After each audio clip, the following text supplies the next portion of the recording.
Hi dears, welcome back to Mugunda Creation. இன்னைக்கு நம்ம ஒரு வித்தியாசமான ரெசிபி தான் பார்க்க போறோம்.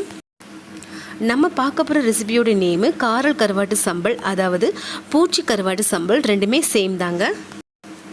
இந்த கருவாட்டு சம்பல் வந்து பழைய சாதத்துக்கும் ரச சாதத்துக்கும் செம ஆப்டா இருக்கும். இந்த ரெசிபி பெரும்பாலும் பண்ணக்கூடியவங்க யாருன்னு பார்த்தீங்கன்னா கடற்கரையில் வாழும் மீன் பிடிக்கிற மக்கள் தான். ஏன்னா நான் அந்த ரெசிபி அவங்கக்கிட்ட தான் கற்றுக்கிட்டேன். அங்குள்ள மீனவர்கள் வந்து எந்த டைம் வேணாலும் தொழிலுக்கு கிளம்புவாங்க. அதனால் அங்குள்ள லேடிஸ் வந்து இந்த சம்பலை அடிக்கடி செஞ்சு ஸ்டேபிளாக வச்சுப்பாங்க.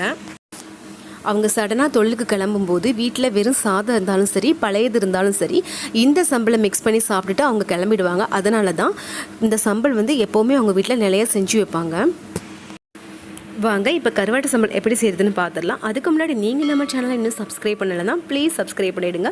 ரைட் சைடில் உள்ள பெல் ஐக்கன் பட்டனை கிளிக் பண்ணிவிடுங்க. அப்போ தான் நான் எப்பப்போ நீ வீடியோஸ் அப்லோட் பண்ணுறேன்னு உங்களுக்கு இமீடியட்டாக நோட்டிஃபை ஆகும். வாங்க வீடியோக்குள்ளே போகலாம். கருவாடை வந்து நல்லாவே வந்து குடலெல்லாம் எடுத்துகிட்டு தண்ணியில் அலசிட்டு வெயிலில் 2 நாள் காய வச்ச பிறகு இந்த மாதிரி நம்ம ட்ரை ரோஸ்ட் பண்ணிக்கலாம். கொஞ்சம் கூட ஆயில் சேர்க்காம தான் ட்ரை ரோஸ்ட் பண்ணிக்கிறேன். தீயை வந்து மீடியம் வச்சுட்டு நம்ம வறுத்து எடுத்துக்கலாம். அப்போ தான் அது கரியாமல் கரெக்டான ஒரு பதம் வந்து நமக்கு வறுவல் வந்து சூப்பராக ரெடி ஆகும். உங்களுக்கு காரல் மீனாகவே கிடச்சிட்டனா நீங்கள் அப்போமே குடல் எடுத்துகிட்டு வெயிலில் நல்லாவே காய வச்சுடுங்க. இந்த ரெசிபி செய்கிறதுக்கு ரொம்பவே ஈஸியாக இருக்கும். இந்த கருவாடை வந்து ட்ரை ரோஸ்ட் பண்ணும்போது சீக்கிரமாக நமக்கு வந்து ரெடி ஆகிடும். ரொம்ப நேரம் வந்து வதக்க வேண்டிய அவசியம் இல்லை. இந்த கருவாட்டு சம்பல் 1 மந்த்துக்கு மேலே நமக்கு கெடாமல் அப்படியே இருக்கும். ஒரு ஏர்டைட் கண்டெய்னரில் நம்ம வச்சுக்கிட்டோன்னா நமக்கு கெடாது.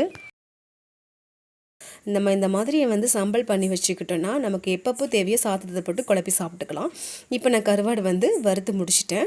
இதை நம்ம ஒரு 2 நிமிஷத்துக்கு மட்டும் நல்லா ஆற வச்சுக்கலாம். இப்போ ஒரு மிக்ஸி ஜார் எடுத்துகிட்டு அதில் ஒரு 5 காஞ்ச மிளகாய் எடுத்துருக்கேன். காரத்துக்கு தகுந்த மாதிரி சேர்த்துக்கலாம். இதில் பூண்டு வந்து பாருங்கள், ஒரு 5-6 பல்லு பூண்டு உரிச்சு எடுத்திருக்கேன். அதையும் இதில் சேர்த்துட்டு ஒரு 2 டீஸ்பூன் ஜீரகம் எடுத்திருக்கேன். இது கூடவே 1.5 டீஸ்பூன் அளவுக்கு மிளகு எடுத்திருக்கேன்.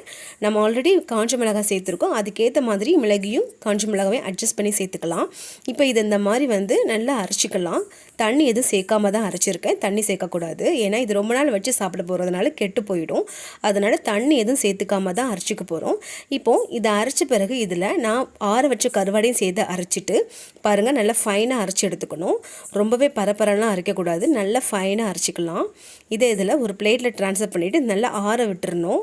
மறுபடியும் செகண்ட் பேட்ச் நம்ம ஆற வச்சுருக்கோம்ல, அதையும் சேர்த்துக்கலாம். எனக்கு காரம் பத்தாத மாதிரி தெரிஞ்சுது, அதனால் கூட கொஞ்சம் காஞ்ச மிளகாய் சேர்த்துட்டு கொஞ்சம் மஞ்சத்தூள் வந்து சேர்க்கணும். ஃபஸ்ட்டு பேட்சில் நான் சேர்க்கலை, இப்போ நான் சேர்த்துக்கிறேன். ஒரு 1/4 டீஸ்பூன்லேருந்து 1/2 டீஸ்பூன் மஞ்சத்தூள் சேர்த்துட்டு அதையும் நல்லா ஃபைனாக அரைச்சிட்டு நம்ம ஃபஸ்ட்டு அரைச்ச பேட்சோடு 2ஐயும் மிக்ஸ் பண்ணிடலாம். நல்ல கை விரலால் நல்லா மிக்ஸ் பண்ணி விட்டுடலாம்.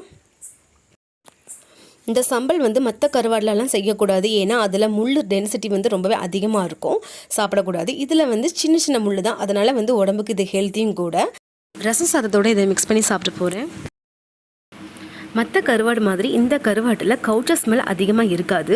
இந்த கருவாடுடைய ஸ்பெஷலே இது தான். இந்த காரல் கருவாடு கிடச்சிதுன்னா கண்டிப்பாக இந்த மாதிரி சம்பல் செய்யுங்க. செய்கிறதுக்கும் ரொம்பவே ஈஸியான மெத்தடு தான், அதனால் உங்களுக்கு ரொம்பவே ஈஸியாக இருக்கும்.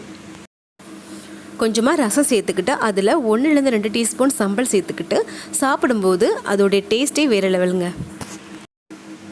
இந்த கருவாடு சம்பல் ரெசிபி உங்களுக்கு பிடிச்சிருந்துச்சுன்னா நம்ம சேனலுக்கு லைக் பண்ணுங்கள், ஷேர் பண்ணுங்கள், கமெண்ட் பண்ணுங்கள், மறக்காமல் சப்ஸ்கிரைப் பண்ணிவிடுங்க. தேங்க்யூ.